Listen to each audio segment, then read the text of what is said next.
This is part 1 of my analysis of the short story Mrs Mahmood by the Nigerian writer Segun Afolabi, which was first published in 2007. Afolabi was born in Nigeria in 1966, but, as the son of a diplomat, had an unsettled childhood, frequently moving from country to country and from continent to continent as and when his father was sent to different postings. This has no doubt been an influence on his writing, as he often explores themes of rootlessness and identity that are common preoccupations of migrants who experience not only physical but also emotional displacement as they make a life for themselves far from the country and culture in which they were born. Note that motion and movement are very important in this story. Mr Mahmood can only be lulled to sleep by the soundtrack of the distant rumbling underground trains beneath him. His high-speed pursuit of the shoplifter is what triggers his flashback to his 17-year-old self and his unfulfilled athletic potential. His drunken restlessness later that night is only soothed by being driven around central London by his wife. He and his wife, who has also lived in other places, like to travel around the country in their spare time and don't panic when they inadvertently get on the wrong bus. His knee-jerk reaction to the dissatisfaction he feels at his own life when seeing the Olympian in his shop is to walk out and get on a random bus. And his final Damascene moment that his wife is the one certainty he has in life is triggered by his sprint around the track in the park.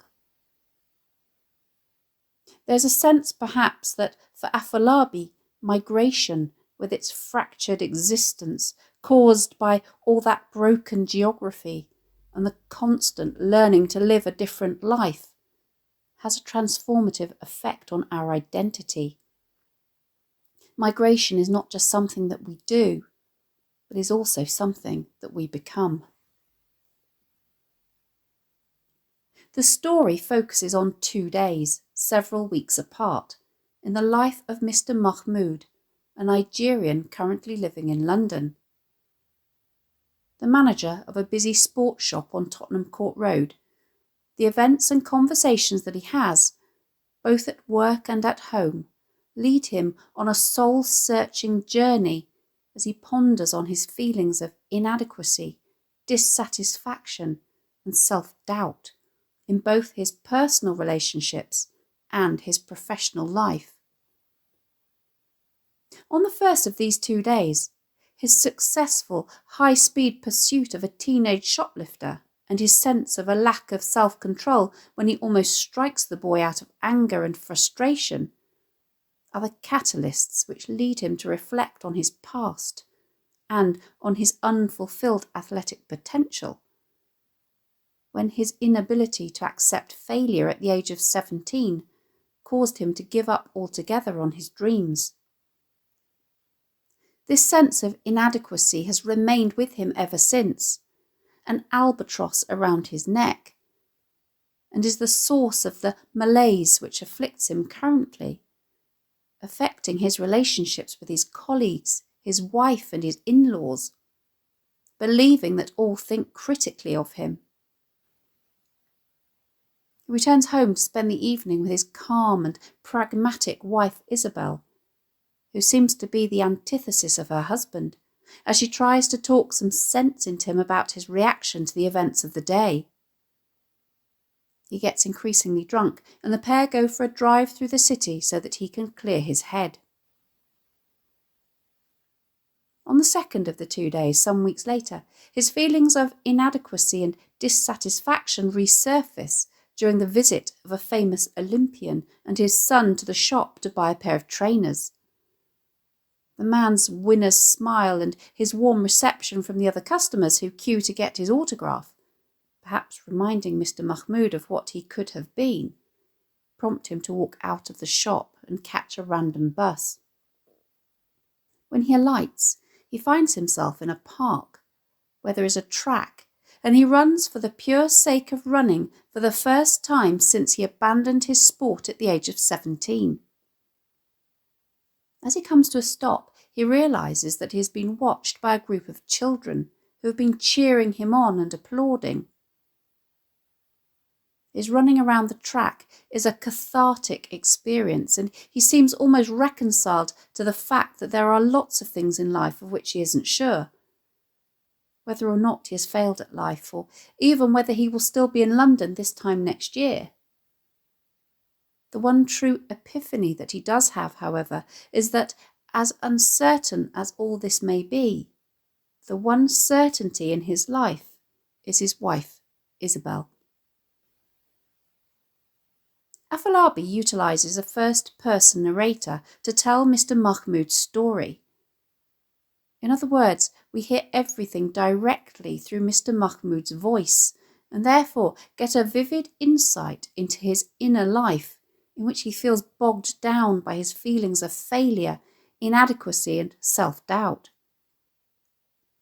This dissatisfaction that he senses with himself affects how he believes others see him, which may, of course, not actually be the case. For example, we only have his word for it that his staff dislike his management style, and that his wife and her family are disappointed in him.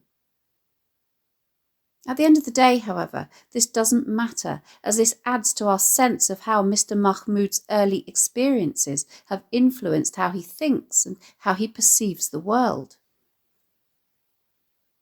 Afolabi, in his use of mainly short sentences, creates a laconic inner voice for Mr Mahmood. The very factual tone that this creates belies the intensely personal nature of what Mr Mahmood is actually saying, and we get the feeling that he likes to keep his inner world as strictly ordered as the tracksuits hanging in his shop. The title, Mrs Mahmood, refers to Mr Mahmood's wife, Isobel. While she is quite peripheral to the narrative itself in that, appearing in person only in the middle, she is not the protagonist as the title would imply. The importance this title gives her alludes to the epiphany that Mr Mahmood experiences at the end, where he realises that she is the central, anchoring figure in his life. Note how the story is bookended by her name, which also suggests her importance. Isobel and I live above the route of an underground line. I realise the one certainty in my life is Isobel. Afolabi uses the first two paragraphs to provide exposition as he sets the scene. The story immediately introduces a sense of instability, transience and noise when we find out that Isobel and I live above the route of an underground line. The acoustic backdrop to their lives is a perpetual reminder of a world in a constant state of flux. While at first he professes to have been put off by this, now sometimes I lie awake at night waiting for another train to pass so that I can fall asleep. I find it comforting somehow. The regularity, the mild vibrations, the dim, distant thrum of carriages carrying other people elsewhere. He seems to find this as soothing and soporific as a lullaby. We, of course, find out much later in the story that both he and Isobel have led fairly nomadic existences, and so it is perhaps this feeling of perpetual human movement, even when he himself is not going anywhere, that he finds reassuring. In fact, he has concluded that I couldn't live in a quiet place now. My tolerance for tranquility has gone. This is quite interesting, as you would normally expect noise, rather than peace and quiet, to become intolerable. Not only is Mr Mahmood's home life characterised by the hustle and bustle created by other people on the move, but so is his work life, where in the sports shop where I work it's noisy too. It can quite often seem overwhelming. In the third paragraph, Afolabi starts to build a sense of anticipation. what happened the other week should not have come as a surprise. Presumably because the shop has a large concentration of stock and because it gets busy.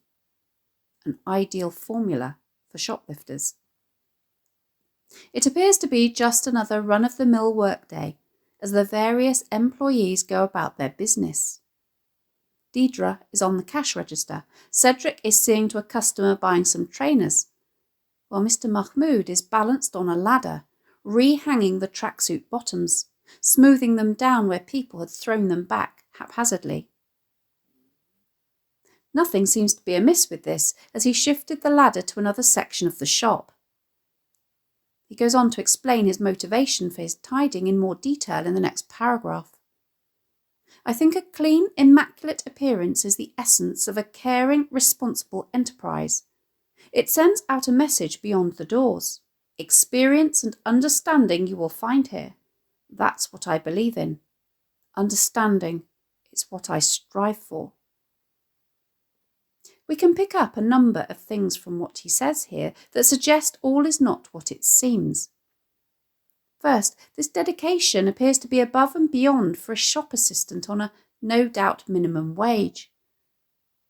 Second, the capitalisation of both experience and understanding communicates the importance that Mr Mahmood places on these two qualities.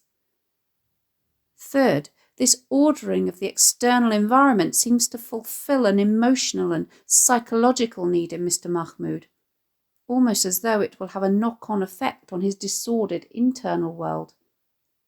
And fourth, that this ideal is something that he actually finds difficult to achieve when faced with the harsh reality of a sullen teenaged shoplifter. We learn that he suspects that Deidre and Cedric do not like me doing this, the rinse and interference of it. I think they would prefer me out the back, taking care of the accounts, harrying suppliers, rushing in new stock. He does, however, concede that, I don't know this for certain. I am the manager, I should have mentioned. Perhaps it puts them on edge, as if I am constantly watching, scrutinising. Not only does this solve the mystery of his seemingly overzealous tidying, but it also tells us that he is quick to conclude that others perceive him in a negative light. There is also a suggestion that there is some level of disconnect between Mr Mahmood and his employees, in that he doesn't seem to interact with them on any meaningful level. His desire for understanding perhaps only goes so far, as he doesn't seem bothered by how his employees may feel about him. That isn't my priority, he states baldly. He is, he asserts, more concerned with order, things running in straight lines. This seems to fly in the face of his assertion that he strives for understanding, as to understand human experience is to understand that it is often messy and unpredictable. We learn that Mr Mahmood is a bit of a daydreamer. I tend to run on automatic pilot when I'm doing the mundane tasks. That way I can free my mind to concentrate on improvements, long-term plans. It is because of this that he is not watching the shop floor too carefully. He does notice the teenaged boy trying on the trainers, but he sees him through the lens of his own past. Rather than keeping an eye on him in case he is a potential shoplifter, he wonders if, instead, he is destined to be a high achiever. Sometimes I'll look at the young, wonder whether they are headed for great things. This one seemed to soar like a gazelle. He did not waver on his feet. The simile, soar like a gazelle, suggests that Mr Mahmood has an expert eye for the optimal physique for an athlete. Both of these comments will take on greater importance during the flashback, when we learn about Mr Mahmood's own failed dreams of being a celebrated athlete. We also learn that he is a keen observer of his customers as he describes those he favours. I like that in a customer, someone who really knows what he wants, someone who can pick out strengths and weaknesses and isn't afraid to do so in the setting of a shop. This suggests that Mr Mahmood is envious of a certainty in them that he perhaps lacks. Mr Mahmood, from his lofty perch on the ladder, describes how the boy makes a show of trying on the trainers, while Cedric is called away by another boy, who seems to have appeared as if by magic. This, we find out, has merely been a ruse to distract him, so that without a moment's hesitation, the boy and the trainers walked out of the shop. Mr Mahmood sets off in hot pursuit down Tottenham Court Road after him. Note how Afolabi describes how he perceives the city to be a hostile environment. I like this time of day because people seem less brusque. They're more relaxed. The hard, brittle city edge that coats the beginning of the day has worn down. Mr Mahmood reveals that he is the antithesis of the gazelle-like boy who he is currently chasing, and observes that his age and physical condition may make him a faintly ridiculous figure. Perhaps it is odd to see an older man puffing down the street, the clumsy sweep and sway of it, the heavy body bounding along. Paths cleared. People stood back. It may have been an alarming sight. This pursuit triggers a flashback to the 17-year-old Mr Mahmood on his way to an athletics meeting. He establishes the importance of this meeting straight away. Gold medals in any event might lead to county representation. A lot is riding on his success here, but alarm bells begin to ring as he observes their competition from the other schools. Note the contrast between how he describes their comportment off the track. They looked polished, almost professional, while we straggled off the coach. The way he describes how my stomach yapped a little, then growled, and I could feel my lunch lurch, vividly evokes his sudden nerves. The reason of his anxiety becomes apparent when he explains that it was no secret that I had broken a string of county records for my age group the previous year. My picture had appeared in the local newspaper, and then there were some sentences in the Gazette. I hung medals and certificates on the walls at school. I talked incessantly of my own prowess. I make no apology for this, either now or then. I used to think it was an essential ingredient of success. I could envisage my life stretching out ahead of me, consisting of adulation and accomplishment in equal measure. He has a lot to prove, but it becomes clear only 30 minutes into the meeting that this year he just isn't cutting it. He's suddenly overcome by a tiredness that I had never experienced before.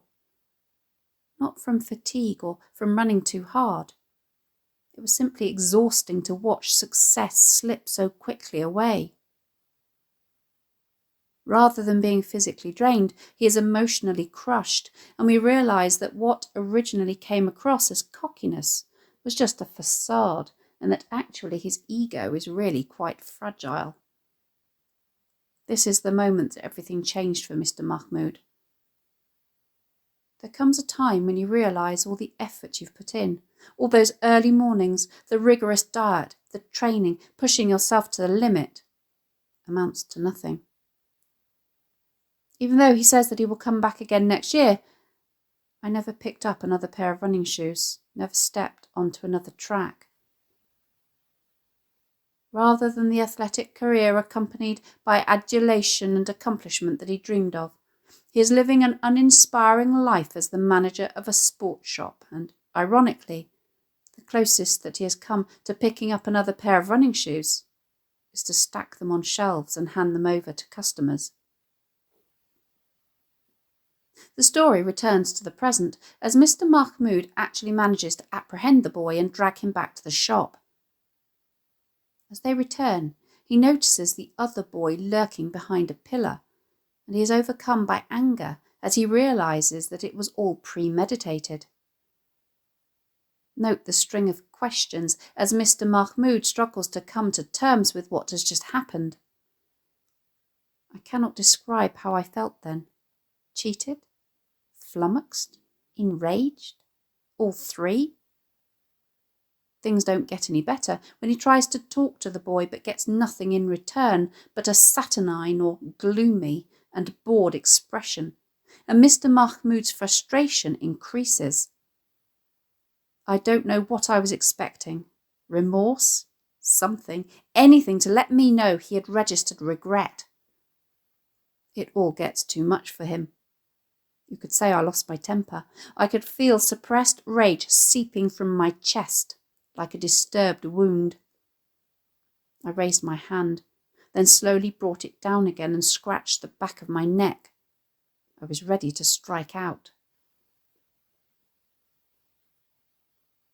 We see Mr Mahmood's confession that he was on the brink of hitting the boy in the context of what we have learned from the flashback. He has not come to terms with his having given up on his athletic dreams at all. The simile, like a disturbed wound, indicates that the pain he felt at the time has not healed, but has lain dormant, festering all the while, leading to pent-up aggression and dissatisfaction at his own life choices, which threatens to spill out and be directed against others. His reaction to the contemptuous boy leads him to reflect that he is perhaps not cut out to be a parent because he would not be able to deal with teenage insolence without resorting to violence. It's a good thing we haven't any children, Isobel and I. I can't abide surly behaviour. I'm just the sort of person who could so easily lose control. Mr Mahmood ends up being led away by Deidre to the office, like an invalid, where he sits with his hands trembling, the knuckles doing some kind of dance. He leaves the shop early and goes to the supermarket on his way home.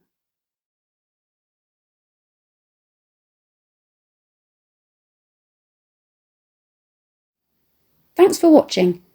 If you have any questions, please let me know in the comments section below, and I'll do my best to answer them. Don't forget to subscribe to my channel for more videos on English language topics and exam techniques and English literature texts.